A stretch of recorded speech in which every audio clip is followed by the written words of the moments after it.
Damn, bro, I look like I'm fucking naked in this shot.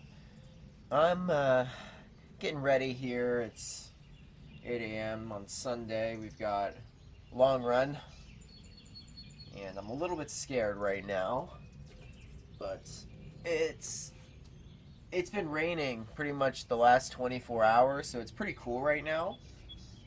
So I don't think heat's gonna be a factor, but we're doing 20 miles this morning, and it's gonna be my first 20 bomb all year, and probably my first since November. I did the 50K, so I'm wearing the New Balance 1080s for this one. Not worried about pace, just worried about getting through it and thriving. About ready to go here. I've got my goose tucked in here. I'll just take 2 of them throughout the run whenever I feel like it. And in case you saw last video, I think it was last video, I didn't take any water for my long run last time. Like before, and it was brutal, and it was a lot warmer. So I'm making a point to drink an entire bottle before I leave. There, now I can't bitch.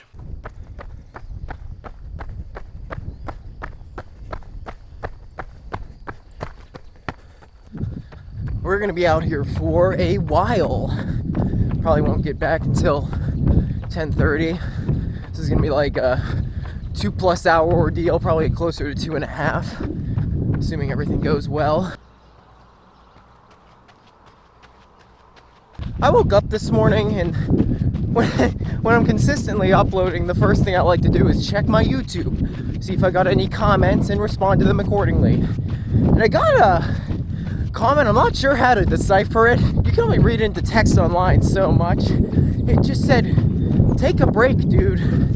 And I don't know, that could either mean like get the fuck out of here, nobody likes you, or no, like take a break, dude, you've been working really hard. I'm assuming it's the latter, but I don't know. Just reminds me when I used to upload Call of Duty videos, and the vast majority of the comments were always just super rude. I'd say 20% were warranted, and then the rest were wholesome. First mile in the bag. Feeling good, actually. I felt good all week. This is the first week I think things are starting to click. Like I turned the notch once to the right. Vibes are not immaculate this morning. This old dude that I pass every morning just like completely threw me off. I thought we were boys. He stopped and he looked at me and he's like, "Dude, you gotta take care of yourself. You look sickly." If anything, I'm the healthiest I've ever been. I'm eating more than I ever have. I'm just skinny. Like, do I really look that bad? That was just fucking weird, dude. I think I'm more upset he didn't say hi, though. Isn't it funny the way the mind works, though? You run into one asshole, and then you expect everybody else to follow suit. Everybody I pass on the trail, I'm just waiting for him to say something. We're 4.25 miles in right now. We're leaving the trails for a couple miles to hit up the roads. I'm turning. I'm not dealing with that. I feel like they'd be upset if I ran underneath that. They're cutting down branches, so let's see what our 5-mile split is, because we're right there. 1 second. 6:54. I'm thinking about taking my first goo. Feels a bit early, but I haven't taken in any calories yet, so I could probably use something, give myself a little pop again. 20 miles is a lot, and it scares me. I'm sure it scares a lot of other people, but one of the best ways to handle it, because it is a mental game more so than a physical one, I think, is breaking it up. So right now my only focus is getting to 10. This isn't even a 20 miler in my head. I'm not thinking about 11 or 12, certainly not 20. Just 5 miles at a time, or a mile at a time, whatever floats your boat. And if you're one of those people, especially like me, who are like, well, it's not that easy to just forget about the fact that you're running 20 miles. Just shush it away every time, like a little cloud, or fly, or your little brother when he wants to play Xbox. First hour in, 8.6 miles. Taking our first goo here at mile 9. It's time. I actually feel better now than I did 3 or 4 miles ago. I think we're settled in, and our body has accepted its fate. 10 miles in, halfway there. My only focus now is getting to mile 15. Probably take another goo then, my last one, and finish it out. It is a big relief getting over that halfway point though. It feels like you crest a mountain when you do it. Bro, some biker just went by me, and I hate the fact that I was able to look at his shoes and recognize that it was the Brooks Ghost. And not just that, but I knew which version it was. It was the 7. I've been working in shoes for too long. That version is almost 10 years old. The 16 just came out. I'm never beating the allegations. And we're at 14 and a half right now. And I did some mental math here. If I'm right, we should arrive home at 20. We've been climbing for the last like 7 miles. I'm ready for a nice downhill here. That was tough.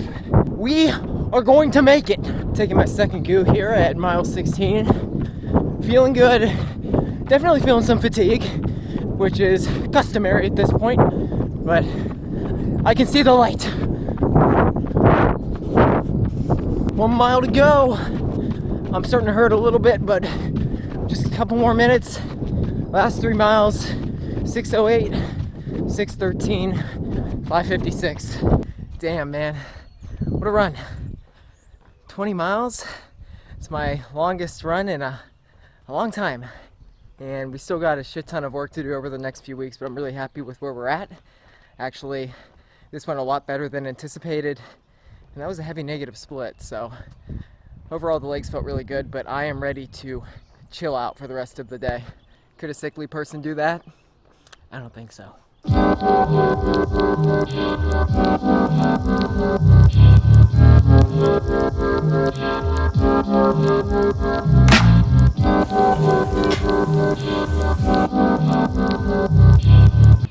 I'm hitting the wall right now.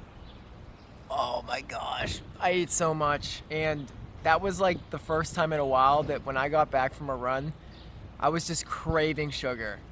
I just couldn't get enough of it. I chugged 2 Pepsis back to back, like warm, cold, I didn't give a shit. I just slugged them, dude. Like I was at some freshman frat party. This was probably the best bad week I've ever had of training. I ran 5 days this week. Took 2 days off because I just straight up wasn't feeling it, or one day in particular I was too busy with work and I just couldn't be bothered. But I ran 75 miles this week, which is kind of gross. That's like 15 miles a day, and oh my god. This is like giving an addict a needle. Yeah, basically on pace for 105 miles this week, so it's not bad. The legs were feeling good though. The legs have felt really good.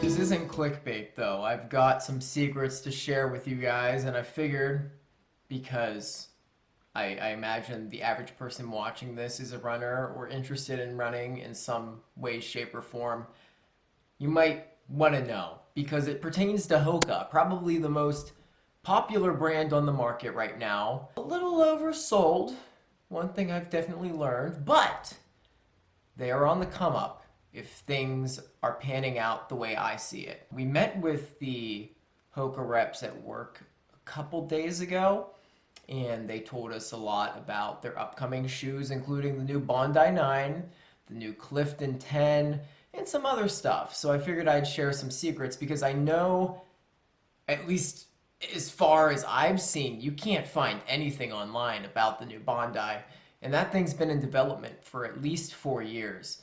So I'm gonna break some news here. I can't obviously share everything about it. Like I took a video of the new Bondi, like just me spinning it in my hands and looking at it. I asked if I could take pictures to the rep, and he understandably said probably not. So there's some things I can put up and some things I will show. I just don't want to get in trouble legally, and I'm not an asshole. At least I don't think I'm an asshole. That's something an asshole would say though. I'm sure a lot of you people wear Hoka that are watching this or have looked into it. Your phone has probably heard you talking about Hoka, and it started putting ads up everywhere. Google is watching. I've made a lot of disparaging comments about Hoka in the past, and that for the one reason it really is because of what I call the Hoka poke. It's so common. It's this like poking sensation here on the medial part of the shoe. It kind of hugs the arch, but in reality, it's just stabbing into it. It hurts. It fucking hurts. In the last 2 years that I've been working at Pro Bike and Run, I've fit hundreds, if not thousands of people. And the majority of them put on the Hokas. They come in looking for Hokas. That's why I say they're a bit oversold, but we're not going to really get into that. But yeah, the majority of people get that poking sensation. And some people like it. The majority don't. And we get a lot of Hoka returns because people, you know, they might come in with the idea that they want Hoka. It's the greatest thing on earth. But the reality kind of sets in after they wear it for a little bit. And it hurts. So they return it. And that's just the facts. I mean, I'm not going to sit here and argue with you. That's the fucking fact. And I know it's hard for some people to understand because the people that don't get it, I totally understand why you're like, what the hell is this dude talking about? No, Hoka's great. That's kind of where my head is at right now. It's just the reality of things. That's why Sam, my sister, some other people that I will not name, a lot of people just, it's the truth. But anyway, I tried on the new Bondi 9. I actually really liked it. First and foremost, I don't have a big foot. I don't have like some fat fucking foot. So like, yeah, I'm rubbing into the last of the shoe and getting this poke that I call it. And I was really impressed. And I think they have to know that it's a thing. They have to know that it's costing them a lot of sales because I think it's pretty common knowledge that the Bondi 8 is not performing as well as they wanted, especially compared to the 7. I mean, the 7 was just better, but I got the poke in that as well. And I'm not just talking about the Bondi, it's a lot of their shoes. There are only 2 Hoka shoes that I can think of that currently don't give me that sensation. It's the Mach and the Rincon.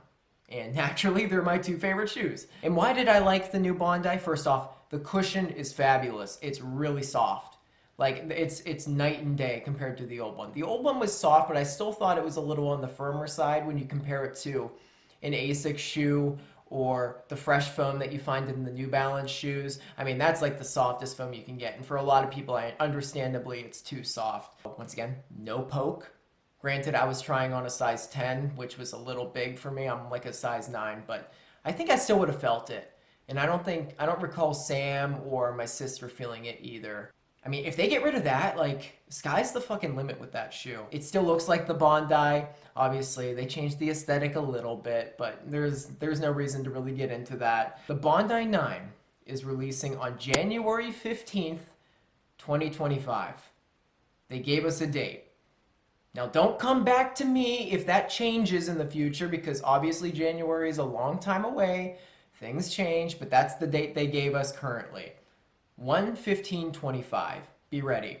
It's also going up in price. It's going to be $170. For how durable that shoe seems to be, I think that's understandable. I can get behind that. There's going to be 2 millimeters more in cushioning. The stack height's going to be a little bit taller.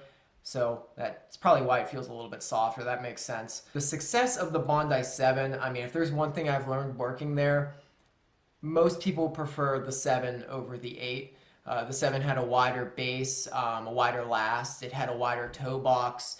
So they're kind of taking things from that shoe and, you know, adding on to it, developing it a little bit further. But a lot of inspiration has been taken from the Bondi 7, which I think is a great move.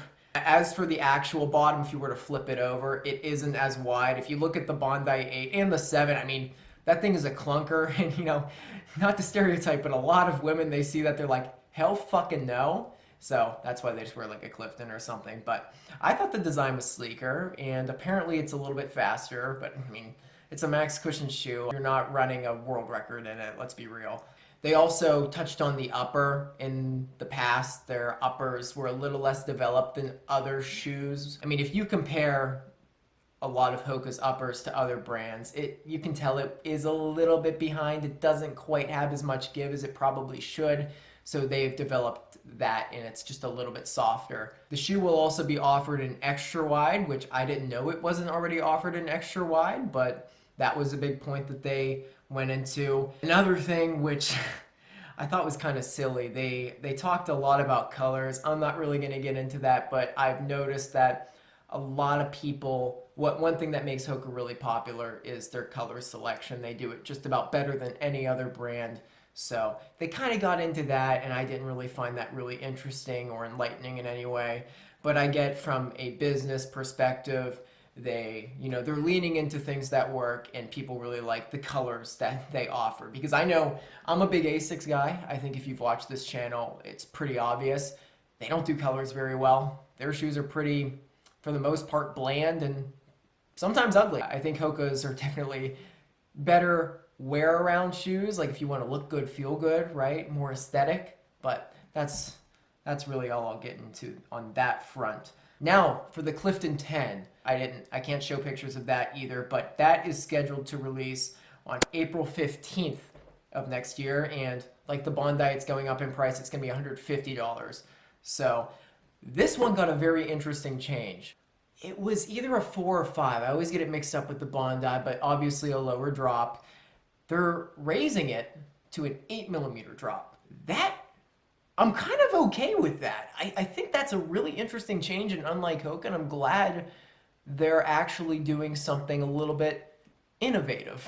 It's like Ultra making that Experience Flow a 4 drop, or Brooks making the Ghost Max, which is a 6 drop. I mean, these brands are trying different things, and I like that. You shouldn't stick to the same thing over and over, but because it's almost like religion to some of these brands, and I'm glad they're finally breaking out of that. And if people like Ultra people, for instance, they're just like, I can't believe you'd make a shoe that's not 0 drop. Like, shut up. You still get your 0 drop shoes. Like, quit whining about it. Let's try something new. I think that's a great opportunity for them to innovate and try something new.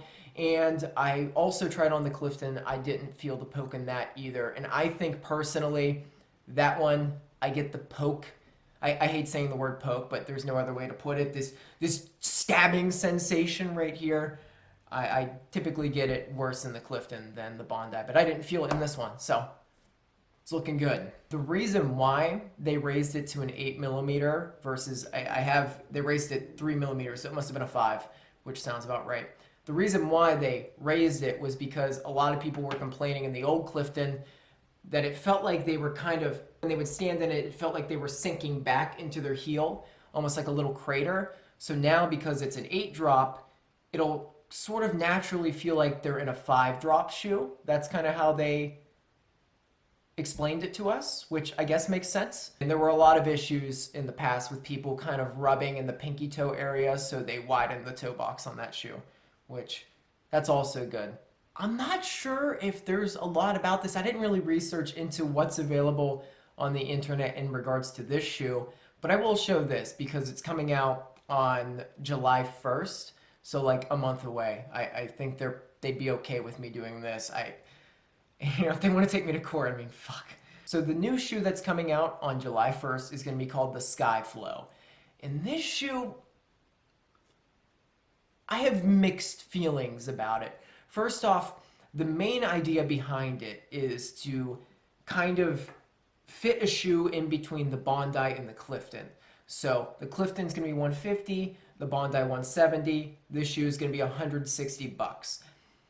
And I'm not sure if it really makes sense because I think, the Clifton to the Bondi is a fine segue if they wanted to smooth out the transition even further. I mean, we'll see. The time will only tell if it actually does well, but the Skyflow is going to be trying to do that. And this is the part that me and Sam and I have talked about. It's kind of scary. It's going to have the Clifton 9s last.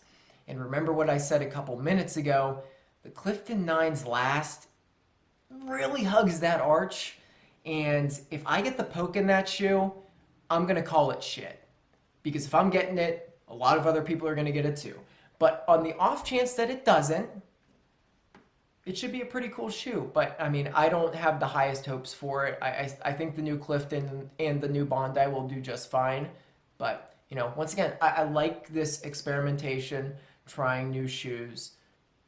Can't tell unless you try, right? Another reason they had for making this shoe was to kind of keep people from buying the Brooks Glycerin or the new Saucony Triumph. Both really good shoes on the market right now, both of which are, in my opinion, in their best rendition yet. They're both fabulous shoes.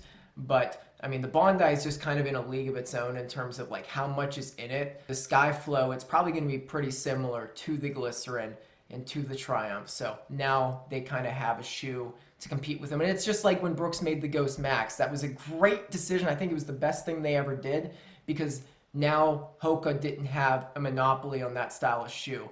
I mean, the Ghost Max has that rocker. It basically, I describe it as a Hoka shoe, but with the straight last, you know, no poke, similar cushion, similar ride. It's kind of what they're doing to combat other shoes. This shoe will also be a 5mm drop. So once again, pretty similar to the Clifton 9. I also thought this was kind of interesting. The rep was talking, you can see in the video, there's this Y on the back of it in Sky. And it just looks like it doesn't belong there. It's like this red cursive Y.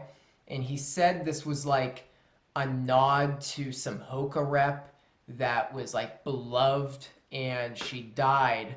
And I guess she had a Y in her name, and the Y is kind of written in her signature. He said take it with a grain of salt though, because he wasn't exactly sure, but I thought that was kind of interesting. And on the tread on some of the shoes, I'm not sure if all three of them have it, but some of the shoes have, if you look at the tread on the bottom, they look like little tacos with smiley faces and pizza slices, which, I mean, that's just like Hoka 101. That's just a funky thing they would do. But other than that, there were a couple other shoes and like sandals they talked about. I don't really care to get much into. The Speed Goat 6 comes out in less than a week on June 1st. Don't really care for that shoe, honestly, but they're not changing it much. It's going to be the same price, yada, yada, yada. Stinson still 170. And then there was this sandal, just real quickly, called the Infinity Hike TC, which I actually thought was really cool. It just, nothing really to note. Softer than the slides that they sell, and something that I would honestly wear, and it's going to be $140. But I don't really want to get too much into that now, because that's not coming out for a while. But there's your Hoka fix if you're into it. There's the insider secrets. I'm glad you stuck around to hear them from yours truly. I really just wanted to tell you about this because it makes me feel important. It makes me feel like I know something that you don't know, and you can only get it from this guy. But yeah. Okay, I'm tired.